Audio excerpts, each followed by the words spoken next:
आज अपने पास एम्पियर के नियम के अनुप्रयोगों में हम थर्ड अनुप्रयोग जो कि परिनालिका है, परिनालिका को स्टार्ट करने के पहले परिनालिका क्या होती है, परिनालिका के भीतर चुंबकीय क्षेत्र किस तरह से बनता है और परिनालिका की विशेषता क्या होती है, फिर परिनालिका का चुंबक के साथ क्या व्यवहार है, क्या समानता और क्या असमानता है, उसको अपन देखेंगे। पहले तो अपने पास है परिनालिका। अपन पहले परिनालिका के बारे में पढ़ेंगे। परिनालिका किसे कहते हैं, परिनालिका की क्या विशेषता होती है, ठीक है ना। परिनालिका में चुंबकीय क्षेत्र किस प्रकार से उत्पन्न होता है और परिनालिका का चुंबक के साथ समानता और असमानता, इन सभी पॉइंटों को पढ़ने के बाद पुनः हम आएंगे एम्पियर के नियम के अनुप्रयोगों पर। देखो स्टूडेंट्स, परिनालिका है क्या। परिनालिका का निर्माण करने के लिए अपने पास चीनी मिट्टी, जिससे ये आपने देखा होगा बोन चाइना के कप वगैरह बने होते हैं, इस तरह के चीनी मिट्टी होती है जिसको खोखले बेलनाकार पात्र के रूप में ले लिया जाता है। फिर इसके ऊपर विद्युत रुद्ध तांबे के तार को इसकी लंबाई के अनुदिश या अक्ष के अनुदिश एक दूसरे को स्पर्श कराते हुए लपेटा जाता है। इस प्रकार की जो युक्ति या जो निकाय तैयार होता है वह परिनालिका कहलाती है। बोर्ड पे चित्र देखना इसका। देखो चित्र में हमारे पास यह एक परिनालिका है। दोबारा से इसका स्पष्टीकरण सुनना। परिनालिका आपके पास एक ऐसी युक्ति कहलाती है जिसकी लंबाई इसकी त्रिज्या की तुलना में अत्यधिक होती है। जैसे आपको ये पेन दिख रहा है, इसकी लंबाई अधिक है लेकिन इसकी त्रिज्या कम है, तो यही भी एक परिनालिका का रूप ले सकता है यदि मैं इसको अंदर से बिल्कुल खोखला कर दूं और इस पर विद्युत रुद्ध तांबे के तार को लपेट देता हूं, ठीक है ना। तो लपेटे गए तारों में जो फेरे बनेंगे वो उनकी फेरों की संख्या होगी, और जो दो सिरे अपने पास बनेंगे, जब इन दो सिरों के मध्य हम धारा प्रवाह करते हैं तो इस परिनालिका के भीतर चुंबकीय क्षेत्र उत्पन्न होता है। तो देखो हमने इस परिनालिका के निर्माण के लिए इसमें यह मैंने विद्युत रुद्ध तांबे के तार को लपेटा है इस तरह से, ठीक है ना। इस विद्युत रुद्ध तांबे के तार को लपेटकर आपको ये सामने बहुत स्पष्ट फेर नजर आ रहे हैं। इसका मतलब ये नहीं है कि फेरों के बीच में इतनी अधिक दूरी होती है। फेरों एक बहुत अधिक निकट होते हैं, पास में होते हैं, ठीक है ना। ये इसमें हमने आई धारा प्रवाह की, ये धारा इस तरह से बहती हुई इस तरह से आएगी, इस तरह से, फिर ये रिवर्स में जाएगी इसके, ठीक है। देखो जब हमने इस परिनालिका में धारा प्रवाह की तो परिनालिका के भीतर एक समान चुंबकीय क्षेत्र उत्पन्न होता है। कैसा? एक समान चुंबकीय क्षेत्र उत्पन्न होता है इस तरह से। देखो यह मैंने आपको ये ग्रीन पेन से जो बनाया है, यह आपके पास एक समान चुंबकीय क्षेत्र को प्रदर्शित करता है इस प्रकार से, ठीक है ना। आप ये कह सकते हैं कि परिनालिका का उपयोग एक समान चुंबकीय क्षेत्र को प्राप्त करने के लिए किया जाता है। परिनालिका के बाहर दोनों ओर चुंबकीय क्षेत्र का मान नगण्य अर्थात शून्य होता है, ठीक है ना। परिनालिका के बाहर चुंबकीय क्षेत्र का मान नगण्य अर्थात शून्य होता है। देखो स्टूडेंट्स ध्यान देना, ये चित्र अभी एक प्रॉपर वे में आप देखते हो तो अनकंप्लीट है आपके पास। इसको पूरा प्रॉपर वे में बनाने के लिए आप इस चित्र को कैसे उपयोग में लोगे, ध्यान दो। जैसे मैंने ये धारा, यह चुंबकीय क्षेत्र की दिशा हो आपके पास, ये जो मैंने एरो बना रखा है ये चुंबकीय क्षेत्र की दिशा है आपके पास। ये चुंबकीय क्षेत्र इस तरह से स्थापित हो रहा है इसमें, ठीक है ना, इस तरह से जा रहा है। यदि हम, जैसा कि हमने पढ़ा था, चुंबकीय क्षेत्र रेखाएं बंद वक्र बनाती है, हम जानते हैं परिनालिका चुंबक की भांति व्यवहार करती है। यदि मैं इसके वक्र को, इसको बंद वक्र के रूप में बनाऊं तो ये रेखाएं मेरे पास कुछ इस तरह से बनेगी, ये इस तरह से, इस तरह से बनेगी आपके पास ये रेखाएं आपके इस तरह से, इस तरह से, और ये आपके पास आप और भी रेखाएं बना सकते हो उसमें इस तरह से, ठीक है। ये रेखा इस तरह से यूं जाती हुई आपके पास इस तरह से जा रही है राउंड अप में, और यहां आपके पास ये रेखा इस तरह से जा रही है। अब देखिए, जैसा कि मैंने आपको टेक्निक बता रखी है एन और एस बनाने की कला, इसमें आपके पास अक्षर बनता है एन के रूप में, ठीक है ना। देखो ये एरो ऊपर जा रहा है तो इसका भी ये ऊपर की ओर इधर से घूमता हुआ जा रहा है। तो यहां पर यदि आप चुंबकीय क्षेत्र बनाते हो ना तो वो आपके पास क्या बनेगा, डॉट के रूप में बनेगा, इस तरह से डॉटेड होगा आपके पास, या आपके पास होगा डॉटेड रूप। और नीचे देखिए आप अक्षर बनता है आपके पास कौन सा, एस। यहां आपके पास क्रॉस का चिन्ह होगा। इसलिए ही हम ये कहते हैं कि परिनालिका के बाहर चुंबकीय क्षेत्र का मान क्या होता है, शून्य होता है। जितना चुंबकीय क्षेत्र इधर है उतना ही चुंबकीय क्षेत्र इधर है, लेकिन दोनों का परिमाण बराबर तो है, लेकिन दिशा एक के साथ प्लस का चिन्ह है, एक के साथ माइनस का चिन्ह है, इसलिए आपस में निरस्त हो जाता है। अतः हम कह देते हैं कि यहाँ चुंबकीय क्षेत्र का मान आपके पास नगण्य अर्थात शून्य प्राप्त होता है। इस तरह से स्टूडेंट्स परिनालिका जो एक चुंबक की भांति व्यवहार करती है उसके द्वारा चुंबकीय क्षेत्र का डायग्राम इस तरह से क्लियर बनेगा। आप दोबारा से इसकी लैंग्वेज सुन लीजिए कि परिनालिका का निर्माण करने के लिए हम चीनी मिट्टी या खोखले बेलनाकार पात्र का उपयोग करते हैं, जिस पर विद्युत रुद्ध तांबे के तार को इसकी लंबाई के अनुदिश लपेट दिया जाता है। बिल्कुल एक दूसरे के सटाकर फेरे बनाए जाते हैं। जब हम इसमें धारा प्रवाह करते हैं तो परिनालिका के भीतर एक समान चुंबकीय क्षेत्र हमें प्राप्त होता है, जबकि परिनालिका के बाहर चुंबकीय क्षेत्र का मान शून्य प्राप्त होता है। जैसा कि मैंने चित्र में आपको स्पष्ट कर दिया है कि परिनालिका के बाहर चुंबकीय क्षेत्र शून्य क्यों होगा। रीजन सहित मैंने आपको पूरा स्पष्टीकरण यहाँ दिया, क्योंकि यदि मैं यहां बिंदु देता हूं और उतनी ही दूरी पर यहां बिंदु देता हूं तो आपका आंसर ये बनेगा कि सर जितना चुंबकीय क्षेत्र यहां बना हुआ है उतना ही यहां है, लेकिन इसकी नेचुरिटी पॉजिटिव होती है और इसकी नेचुरिटी नेगेटिव होती है, क्योंकि मैंने बताया है आपको एन के लिए पॉजिटिव पोलैरिटी होती है और एस के लिए नेगेटिव। जब आप दोनों का योग करोगे तो बी बराबर कितना हो गया, 0। इसलिए हम मानते हैं कि यहां जितना चुंबकीय क्षेत्र है वहां चुंबकीय क्षेत्र 0 बनेगा।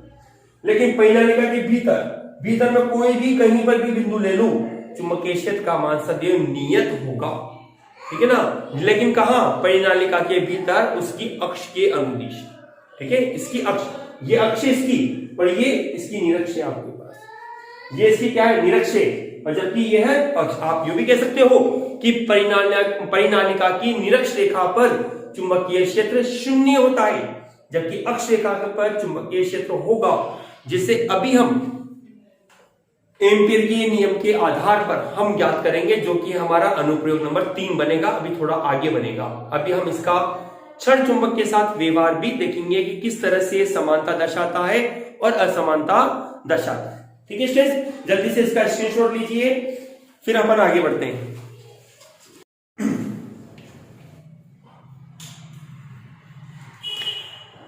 चलिए स्टूडेंट्स, आपने इसका स्क्रीनशॉट ले लिया होगा। अब हम हमारे अगले टॉपिक में आते हैं, परिनालिका और क्षण चुंबक। क्षण चुंबक को जैसा कि हम जानते हैं दंड चुंबक के नाम से भी जाना जाता है। दोनों में क्या समानता है और दोनों में क्या असमानताएं बनती है, इसके बारे में अब हम यहाँ आपको बताते हैं। संभावित सवाल है, 1 नंबर में पूछ सकता है जनरल आपके पास कि परिनालिका और क्षण चुंबक में किस प्रकार की समानता और असमानता देखी जाती है। एक समानता या एक असमानता आप लिखिए, ठीक है स्टूडेंट्स। आप इसको क्या और किस तरह से लिखेंगे, देखिए पहली विशेषता के रूप में अपन कहते हैं स्टूडेंट्स, यदि आपके पास एक परिनालिका है, कौन सी, धारावाही परिनालिका। देखिए बोर्ड पे, जैसे एग्जांपल के तौर पर मैंने एक धारावाही परिनालिका ली और मैं उसको डोरी की सहायता से लटका देता हूं इस तरह से। ये परिनालिका स्टूडेंट्स मेरे पास, ठीक है ना। मैंने ये परिनालिका ली है और इस परिनालिका को मैंने डोरी की सहायता से लटका दिया है इस तरह से। ये इसमें बैटरी और कुंजी मैंने यहाँ इसमें जोड़ दी है, कुंजी में डॉट लगी हुई है, ये प्लस और ये माइनस, ये बैटरी है। इसमें धारा का प्रवाह होता है इस तरह से, ये धारा प्रवाहित होती है इसमें, ठीक है। इस तरह से धारा इसमें प्रवाहित हो रही है। जब आप इसमें धारा प्रवाह करते हैं तो ये ध्यान दो, सेल का पॉजिटिव जहां होगा ये सिरा आपके पास दक्षिण ध्रुव की भांति व्यवहार करेगा और नेगेटिव टर्मिनल जो बनेगा वो आपके पास उत्तरी ध्रुव की भांति व्यवहार करेगा। देखो बहुत इंपॉर्टेंट बात बताने जा रहा हूं मैं आपको। मतलब इसका अर्थ ये हुआ कि यदि एक धारावाही परिनालिका को डोरी की सहायता से लटका दिया जाता है तो इसका एक सिरा भौगोलिक उत्तर की ओर जो कि ऊपर होता है, दूसरा सिरा दक्षिण ध्रुव की ओर होता है जो कि नीचे की ओर होता है। उसी प्रकार क्षण चुंबक को भी यदि एक डोरी की सहायता से लटका दिया जाता है तो इसका एक सिरा ऊपर की ओर जो कि उत्तरी ध्रुव को प्रदर्शित करता है और दूसरा सिरा दक्षिण ध्रुव की ओर होता है जिसे हम चुंबक का दक्षिण ध्रुव कहते हैं। इस प्रकार से अर्थ है कि आपके द्वारा दोनों में समानता हो गई है कि धारावाही परिनालिका भी चुंबक की भांति दिशा निर्देशन में उपयोग में ली जा सकती है। दोबारा से सुनिए कि जिस प्रकार से क्षण चुंबक का उपयोग दिशा निर्देशन में होता है उसी प्रकार से धारावाही परिनालिका का उपयोग भी दिशा निर्देशन में किया जाता है। इस तरह से स्टूडेंट्स यह अपना फर्स्ट अनुप्रयोग होता है। दूसरी घटना देखिए स्टूडेंट्स, दूसरी घटना के रूप में अपन जानते हैं कि जिस प्रकार चुंबक में दो ध्रुव होते हैं जिन्हें हम उत्तरी ध्रुव और दक्षिण ध्रुव कहते हैं, तो उसी प्रकार से एक धारावाही परिनालिका में जब धारा प्रवाहित की जाती है, क्या स्टूडेंट, जब धारावाही परिनालिका में धारा प्रवाहित की जाती है तो यह परिनालिका भी एक चुंबक की भांति व्यवहार करती है। जैसा कि अपन ने बोर्ड पे देखा, एक सिरा उत्तरी ध्रुव और दूसरा सिरा दक्षिण ध्रुव होता है, अर्थात परिनालिका में भी दो ध्रुव होते हैं जिन्हें हम उत्तरी ध्रुव और दक्षिण ध्रुव कहते हैं। ठीक है स्टूडेंट्स, दूसरी समानता अपने पास क्या बनी, ध्रुवों की उपस्थिति। जिस प्रकार क्षण चुंबक में दो ध्रुव पाए जाते हैं, उत्तरी ध्रुव और दक्षिण ध्रुव, उसी प्रकार से धारावाही परिनालिका में भी दो ध्रुव प्राप्त होते हैं जिसका एक सिरा उत्तरी ध्रुव और दूसरा सिरा दक्षिण ध्रुव की भांति व्यवहार करता है। तीसरा अंतर अपने पास बनता है स्टूडेंट्स, हमने पढ़ा था कि जब चुंबक के दो समान ध्रुव, जैसे देखिए दोनों समान ध्रुव है को पास लाते हो तो ये एक दूसरे को प्रतिकर्षित करते हैं। जैसे एन ध्रुव पास लाते हो तो प्रतिकर्षित करते हैं, इसी प्रकार से एस ध्रुव को पास लाते हो तो प्रतिकर्षित करते हैं। लेकिन यदि एक एन है और एक एस है, ठीक है ना, मतलब एक उत्तरी ध्रुव और एक दक्षिण ध्रुव होता है, तो ये आकर्षण की प्रकृति को दर्शाते हैं। तो उसी प्रकार से स्टूडेंट्स यदि हम दो धारावाही परिनालिका को पास लाते हैं तो वे ध्रुव जो समान प्रकृति के होंगे, जैसे यदि ये भी उत्तरी है ये भी उत्तर ध्रुव है, तो ये दोनों आपस में एक दूसरे को प्रतिकर्षित करेंगे। ठीक है, या दोनों दक्षिण हैं तो ये भी आपस में क्या होंगे, एक दूसरे को प्रतिकर्षित करेंगे। लेकिन यदि एक उत्तरी ध्रुव, एक परिनालिका का उत्तरी ध्रुव दूसरी परिनालिका के दक्षिण ध्रुव को पास लाया जाता है तो ये आकर्षण प्रकृति को प्रदर्शित करते हैं। क्या स्टूडेंट्स, ये क्या करेगा, आकर्षण प्रकृति को प्रदर्शित करेगा। मैंने आपको तीन समानताएं बताई है यहाँ पर चुंबक और परिनालिका के बीच में। दोबारा से मैं रिपीट करता हूं कि यदि जिस प्रकार चुंबक का उपयोग दिशा निर्देशन में किया जाता है उसी प्रकार से एक धारावाही परिनालिका का उपयोग भी दिशा निर्देशन में किया जा सकता है। दूसरे अंतर के रूप में अपने कहा कि परिनालिका में भी दो ध्रुव उपस्थित होते हैं जिन्हें हम उत्तरी ध्रुव और दक्षिण ध्रुव कहते हैं, जिस प्रकार चुंबक में भी दो ध्रुव पाए जाते हैं। तीसरे अंतर के रूप में हमने कहा कि जब दो चुंबक के समान प्रकृति के ध्रुवों को पास लाया जाता है तो ये ध्रुव एक दूसरे को प्रतिकर्षित करते हैं। उसी प्रकार से असमान प्रकृति के ध्रुवों को पास लाने पर यह आकर्षित करते हैं, अर्थात इनमें आकर्षण और प्रतिकर्षण का गुण पाया जाता है। ठीक है स्टूडेंट्स, इस तरह से हमने ये देखा कि धारावाही परिनालिका और चुंबक में क्या समानता होती है। अब हम लेते हैं असमानता को। ठीक है, मैं लेता हूं आपके पास असमानता की स्थिति को। मैं स्टूडेंट्स यहां एक चुंबक बना रहा हूं, आपको ध्यान से देखिएगा, ध्यान से सुनिएगा, ध्यान से समझिएगा। ये अपने पास है उत्तरी ध्रुव, ये चुंबक का दक्षिण ध्रुव कहलाता है। चुंबक के लिए क्षेत्र रेखाएं हम बनाते हैं तो कुछ क्षेत्र रेखाएं हमारे पास इस तरह से बनती है, ये क्षेत्र रेखाएं इस तरह से आपको प्राप्त होती है। इस तरह से आपके पास ये क्षेत्र रेखाएं बनती है।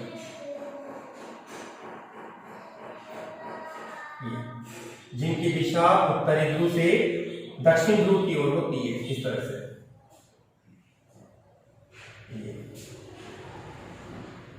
ठीक है ना। देखिए इसमें विशेषता में अब हम इनके अंतर बताते हैं, इनमें क्या अंतर है।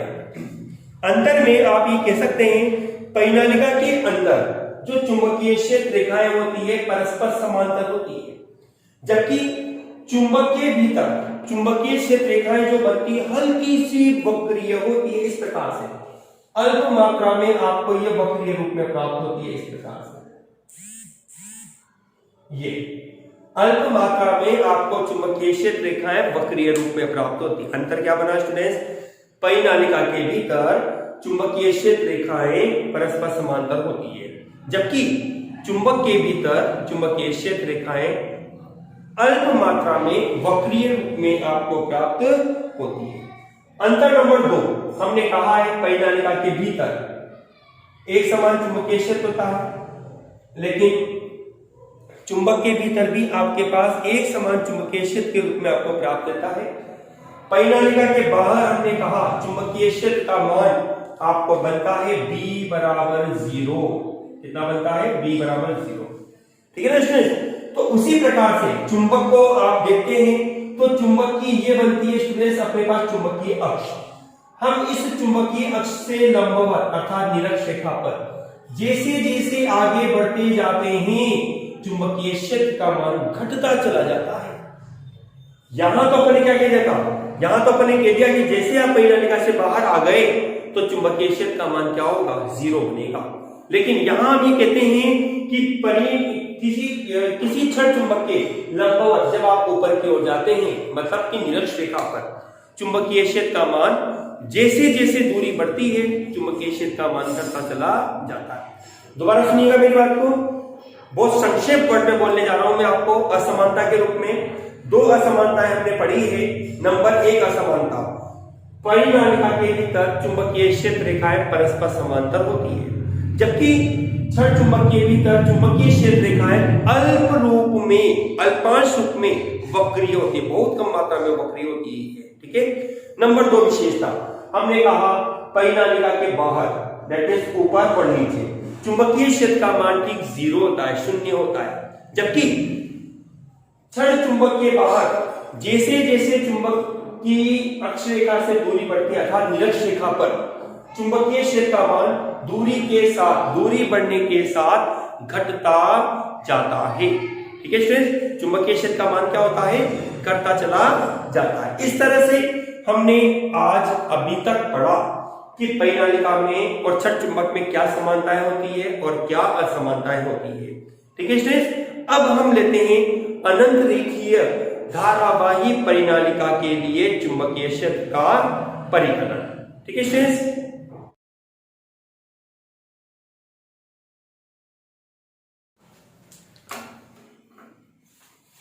हाँ, तो अब अपना अगला टॉपिक है अनंत लंबाई की परिनालिका में चुंबकीय क्षेत्र। देखो, हमने स्टूडेंट्स परिनालिका के बारे में पढ़ लिया। मैंने आपको ये भी बताया परिनालिका का चुंबक के साथ क्या व्यवहार होता है। ठीक है ना। हमने परिनालिका में जब धारा प्रवाह की तो हमने इस चीज को देखा। मैंने आपको बोला है परिनालिका के भीतर एक समान चुंबकीय क्षेत्र बनता है जो परस्पर समानांतर चुंबकीय क्षेत्र रेखाओं के द्वारा प्रदर्शित किया जाता है।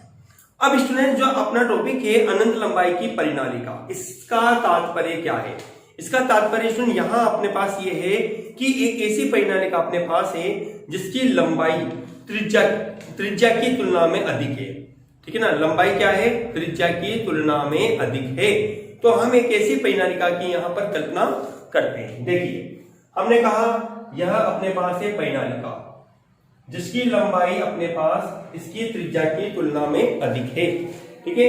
जब हमने इसमें धारा प्रवाह कर रखी है तो हमारे पास यह चुंबकीय क्षेत्र रेखाएं इसमें बनती है इस प्रकार से। ये हमारे पास बनती है चुंबकीय क्षेत्र रेखाएं। मैंने इसकी दिशा बना रखी है इस तरह से। ठीक है। जैसा कि अपन जानते हैं यहां पर यदि आप बनाए तो ये डॉट आपको बनते हैं, कोई जरूरी नहीं है कि आप यहां बनावे ऐसा। ठीक है। ये तो चित्र को थोड़ा अट्रैक्टिव बनाने के लिए अपन ने इसको ऐसा बना दिया है, जरूरत नहीं है वैसे आपको, है ना। और नीचे वाले भाग पर आपके पास बनेगा क्रॉस का चिन्ह। ये इस तरह से डॉट का जो चिन्ह होता है वो बताता है कि चुंबकीय क्षेत्र की जो दिशा होगी वो तल के लंबवत ऊपर की ओर, और क्रॉस का जो चिन्ह होता है यह दर्शाता है कि चुंबकीय क्षेत्र की जो दिशा होगी वह तल के लंबवत नीचे की ओर होती है। ठीक है, हमने यहाँ चुंबकीय क्षेत्र का मान ज्ञात करने के लिए हमने एक अल्पांश, एक छोटे भाग का बंद लूप की हमने कल्पना करी। यह बंद लूप है, नाम बना लेते हैं इसका अपन ए, बी, सी और डी के रूप में।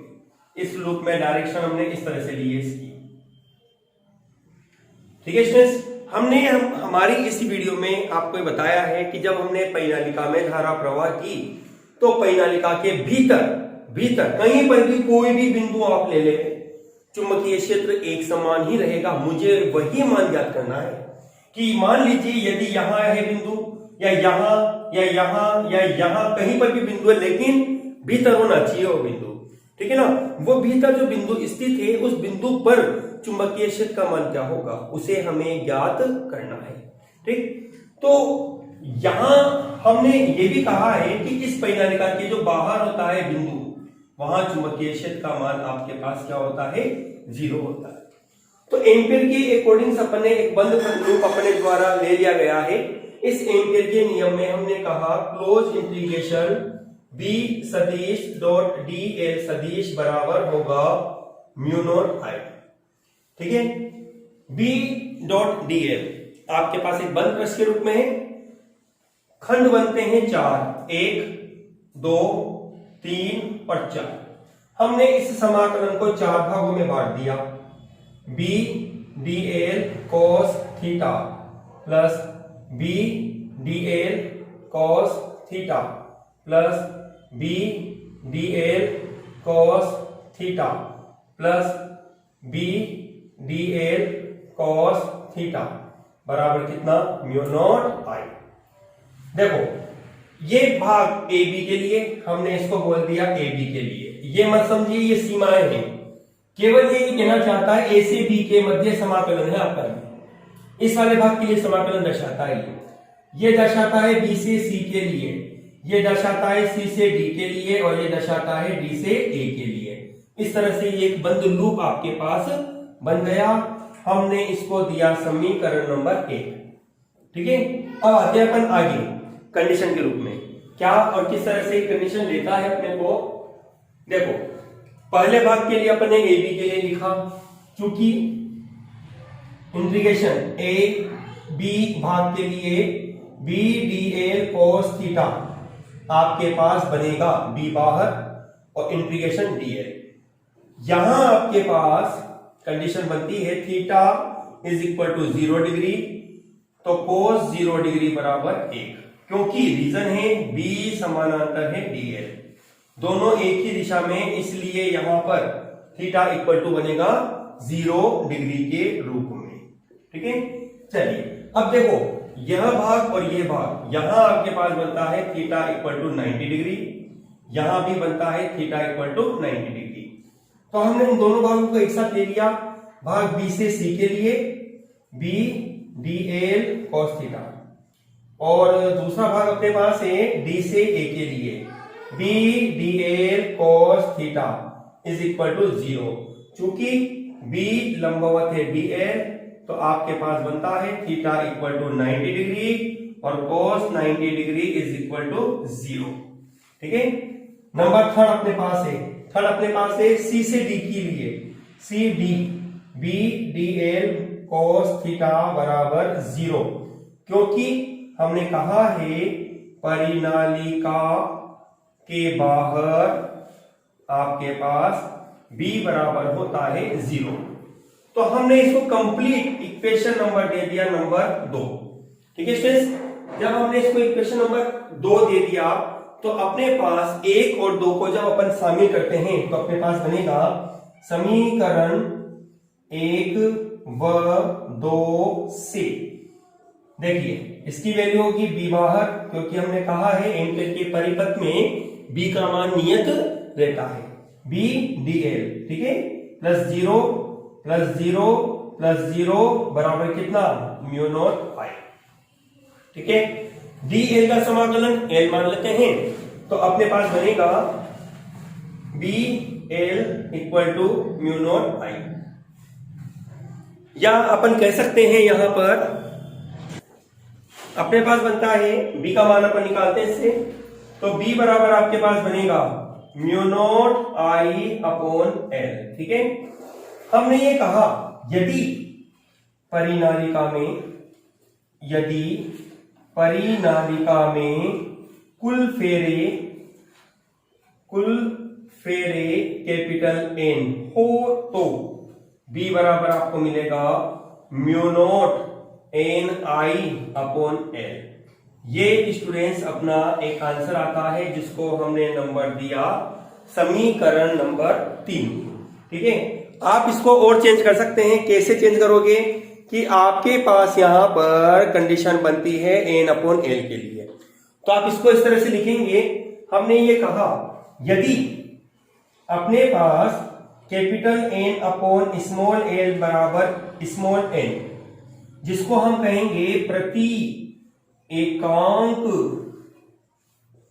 लंबाई में फेरों की संख्या, जिसको हम कह लिख सकते हैं बी बराबर होगा म्यू नॉट एन आई। समीकरण नंबर आपके पास आता है नंबर 4। देखो ध्यान रखना स्टूडेंट्स, हमारा अगला टॉपिक होगा टोराइड के लिए चुंबकीय क्षेत्र का मान। वहां पर भी हमें यही फॉर्मूला मिलेगा, ठीक है ना, लेकिन दोनों फॉर्मूले में अंतर किस तरह से रहेगा, दोनों का ही उपयोग एक समान चुंबकीय क्षेत्र के लिए होगा। ठीक है, लेकिन कंडीशन क्या है कि यहां capital N upon L is equal to small N है। अब आगे वहां टोराइड में ऐसा नहीं होगा। टोराइड में आपका कैपिटल स्मॉल एन बराबर होगा capital N upon 2 pi R के रूप में। ठीक है, अभी अपन इसको आगे डिस्कस करेंगे, लेकिन ध्यान रखना यह आपके पास b बराबर है म्यू नॉट एन आई, जो कि आपको दर्शाता है परिनालिका के भीतर एक समान चुंबकीय क्षेत्र को। ठीक है, यदि आपके पास यहां अन्य माध्यम की उपस्थिति होती है तो आप यहां म्यू नॉट की जगह म्यू का उपयोग कर सकते हैं। ठीक है स्टूडेंट्स, अभी इसमें कुछ 2 शॉर्ट नोट्स है, हालांकि वो आपके कोर्स से रिलेटेड नहीं है, लेकिन फिर भी उसको अपन यहां पर बता देंगे। पहले आप इसका जल्दी से स्क्रीनशॉट लीजिए। चलिए स्टूडेंट्स, ये तो हो गया अपने पास परिनालिका के भीतर एक समान चुंबकीय क्षेत्र जिसका आवश्यक सूत्र आपने व्युत्पन्न कर लिया। ठीक है, अब देखिए मैं जो 2 बातें आपको यहां बताने जा रहा हूं, हालांकि आपके कोर्स से कोई लेना देना उस पॉइंट्स का नहीं है, लेकिन नॉलेज के लिए आप रख सकते हो। माध्यमिक शिक्षा बोर्ड परीक्षा के पेपर में आप इन दोनों फॉर्मूलों को मत लिखना। ठीक है ना, आपने जो फॉर्मूला डिराइव किया है, प्राप्त किया है, ये अनंत लंबाई वाली परिनालिका के लिए चुंबकीय क्षेत्र है।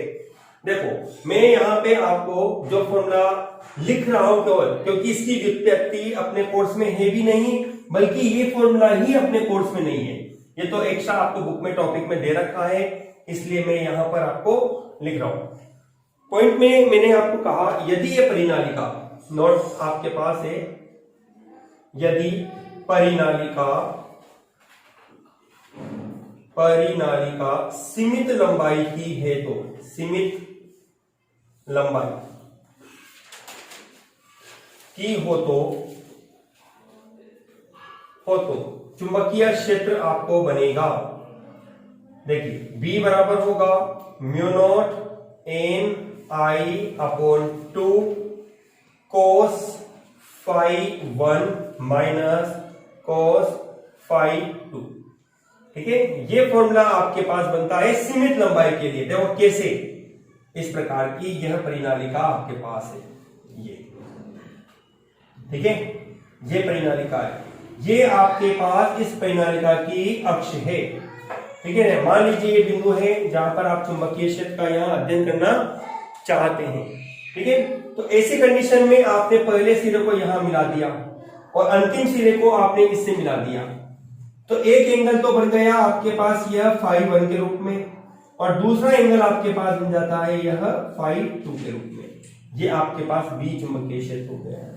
ठीक है, और केस नंबर 2 के रूप में भी आप इसमें ले सकते हो यहां पर कि यदि परिनालिका की केवल एक सिरे के लिए आपको चुंबकीय क्षेत्र निकालना हो, यह आपके पास दोनों सिरों के लिए जिसमें φ1 और φ2 दोनों ही आपके पास आता है। अब एक सिरा केवल आपके पास बनता है, तो ऐसी स्थिति में आपके पास एक वैल्यू कहां चली जाएगी, 90 डिग्री के लिए।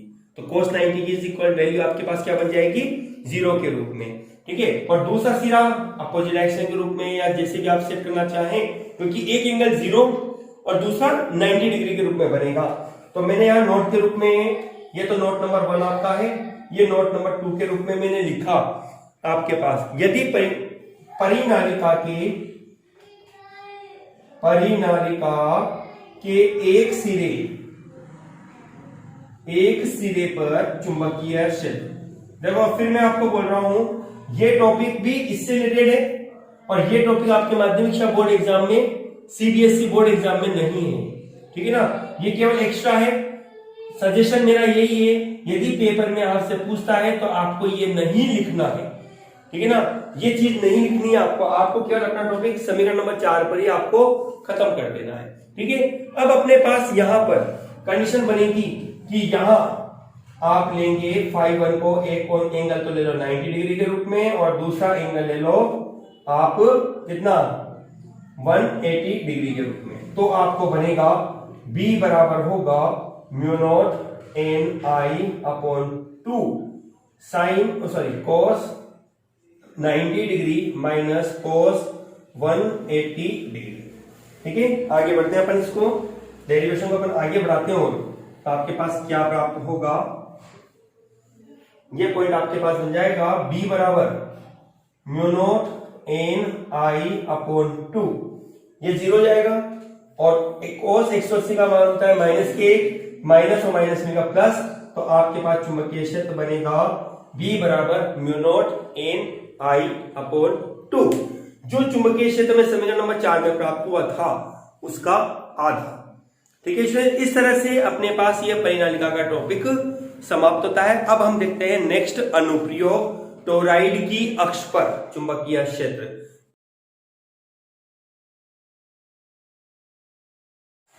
चलिए स्टूडेंट्स, अब अपन लेते हैं नेक्स्ट अनुप्रयोग, फोर्थ अनुप्रयोग, जो कि लास्ट अनुप्रयोग अपने पास बनता है, टोरॉइड की अक्ष पर चुंबकीय क्षेत्र। ठीक है स्टूडेंट्स, देखिए पहले तो इस चीज को जानिए, टोरॉइड है क्या, टोरॉइड किसे कहते हैं। हमने पढ़ा है अनंत लंबाई वाली धारावाही परिनालिका। ठीक है ना, अनंत लंबाई की परिनालिका से अर्थ क्या है कि एक ऐसी परिनालिका जिसकी लंबाई त्रिज्या की तुलना में अत्यधिक होती है, उसे ही हम क्या कहते हैं, परिनालिका के रूप में, अनंत लंबाई की परिनालिका। यदि आप इसको वृत्ताकार रूप में मोड़ देते हो तो यह युक्ति या निकाय टोरॉइड कहलाता है। चित्र में बनाता हूं बोर्ड पे, देखिए इस तरह से।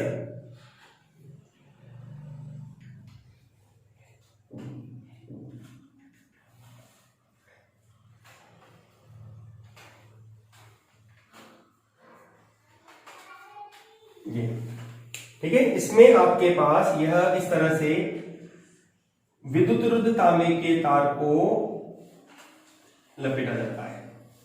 एक्चुअल रूप में परिनालिका ये, लेकिन केवल अंतर यह है कि परिनालिका रेखिक रूप में होती है और यह आपके पास वृत्ताकार कोई के रूप में, वृत्ताकार वलय के रूप में इसको मोड़ दिया जाता है। ठीक है, हम यहां पर इसमें धारा प्रवाह करेंगे और चुंबकीय क्षेत्र उत्पन्न करेंगे। ये हमने इसमें धारा I प्रवाहित की है। ठीक है, धारा कंटिन्यू चलेगी अपने पास इस तरह से, ये धारा इसमें जा रही है।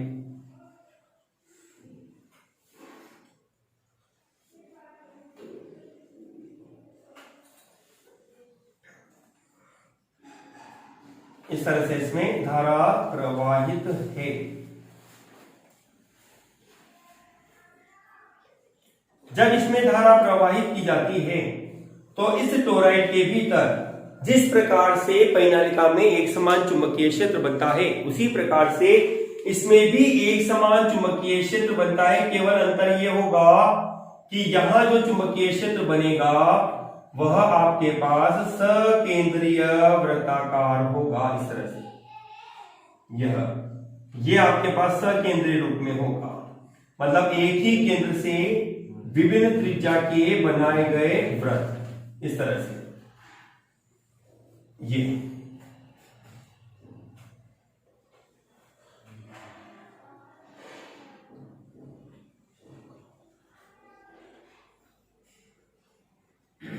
इस तरह से, ठीक है।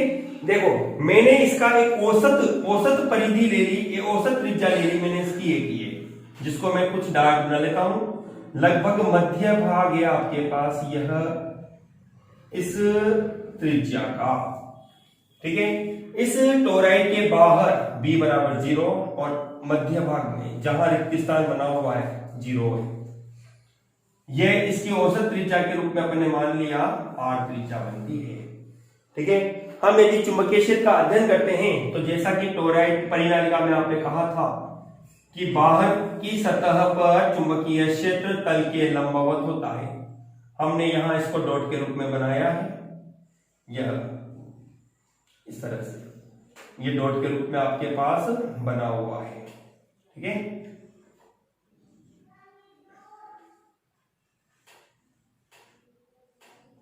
इस प्रकार से, ठीक। और नीचे की ओर जो आपके पास बनेगा वो आपके पास होगा क्रॉस चिन्ह के रूप में।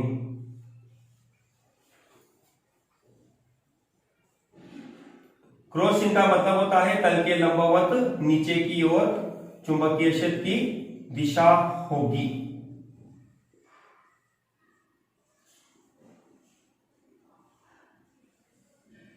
इस प्रकार से, ठीक है। ये आपके पास टोराइड निकाय तैयार होता है। अब हमें एम्पीयर के परिपथीय नियम का उपयोग करना है और इसके लिए चुंबकीय क्षेत्र का मान ज्ञात करना है। तो हमने कहा एम्पीयर के नियम से, एम्पीयर के नियम से आपके पास क्या होगा, क्लोज इंटीग्रेशन b सदिश डॉट dl सदिश is equal to mu naught I। पहले तो देखिए b कहां बनाया आपने, ये जो आपके पास भाग बना हुआ है यहां बिंदु P की हमने कल्पना करी, इस बिंदु पर यह चेंज कर देते अपन पेन, ये जो डायरेक्शन आपके पास बनी हुई है ये B और DL दोनों को दर्शाता है, जिनके मध्य theta is equal to 0 degree अपने को प्राप्त होगा, ठीक है। चलो आगे चलते हैं। Close integration b dl cos theta is equal to mu naught I। अब हम जानते हैं बिंदु P पर क्या होगा, b समानांतर है किसके, dl, अतः आपको बनेगा theta is equal to 0 degree, तो cos 0 डिग्री बराबर कितना, 1। अतः आपके पास आएगा b बाहर, close integration dl equal to mu naught I, ठीक है। क्योंकि dl वृत्ताकार वलय है आपके पास और वृत्ताकार वलय के रूप में लंबाई के रूप में आपके पास बनती है परिधि, तो आपको मिलेगा b into 2 pi capital R is equal to mu naught I, या b बराबर हमने कहेंगे mu naught I upon 2 pi capital R, ठीक है। लेकिन अभी अनकंप्लीट फॉर्मूला है आपके पास, ये इस फॉर्मूले को परमानेंट बदलने के लिए, स्थायी बदलने के लिए आप क्या करेंगे, हमने ये कहा यदि टोराइड में कैपिटल N कुल फेरे कैपिटल N हो तो B बराबर आपको बनेगा mu naught N I upon 2 pi R। यहां आप लिख सकते हो जैसा कि हमने परिनालिका के लिए लिखा था, स्मॉल n बराबर कैपिटल N अपॉन 2 पाई R, जो कि आपके पास कहलाता है प्रति एकांक लंबाई में फेरों की संख्या, ठीक है, अपने पास बनेगा। इसलिए B बराबर होगा म्यू नॉट N और I। ये आपके पास टोराइड की अक्ष पर चुंबकीय क्षेत्र का आवश्यक सूत्र बनता है, ठीक है स्टूडेंट्स। जल्दी से इसको अपनी फेयर कॉपी में नोट कीजिए आप। देखो स्टूडेंट्स, अपने पास ये टोराइड की अक्ष पर चुंबकीय क्षेत्र का सूत्र व्युत्पन्न हो गया, ठीक है ना। B बराबर म्यू नॉट एन आई। अब कुछ बातें यहाँ ध्यान देना। नंबर 1 नोट के रूप में मैं आपको यहाँ लिखवा रहा हूं, आप चाहे तो साथ साथ लिखते चले जाइए, ठीक है ना। फर्स्ट पॉइंट के रूप में आपके पास है, जिसमें आपको आया B बराबर म्यू नॉट एन आई, ठीक है। टोराइड के लिए जो चुंबकीय क्षेत्र होता है, टोराइड की अक्ष पर चुंबकीय क्षेत्र केवल, जो स्टूडेंट्स आपने परिधि ले रखी है स्मॉल एन, जिसको अपन कहते हैं 2 पाई आर के रूप में। किसके रूप में? 2 पाई आर, जो कि है त्रिज्या, ठीक है। तो इस आधार पर अपन कहते हैं टोराइड की अक्ष पर चुंबकीय क्षेत्र केवल उसकी त्रिज्या पर निर्भर करता है, त्रिज्या पर निर्भर करता है, ठीक है। नंबर 2 के रूप में अपन ने कहा, यदि माध्यम वायु या निर्वात के स्थान पर, वायु या निर्वात के स्थान पर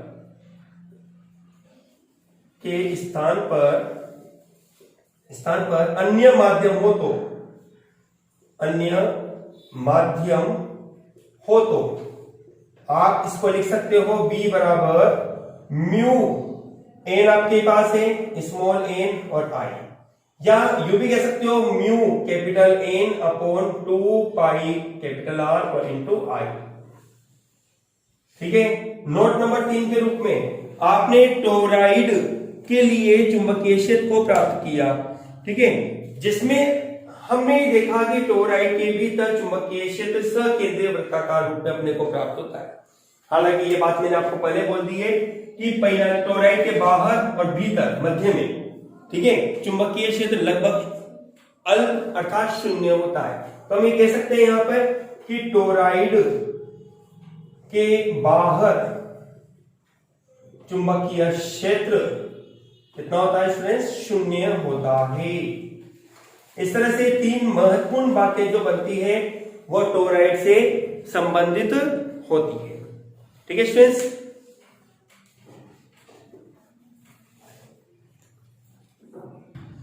ठीक है स्टूडेंट्स, इस तरह से आपका ये लेसन नंबर 7 कंप्लीट होता है। आप इस वीडियो को पूरा अवश्य देखिए। लेसन नंबर 7 जो है वो बहुत अधिक नंबरों का पाठ है, थोड़ा कठिन भी है।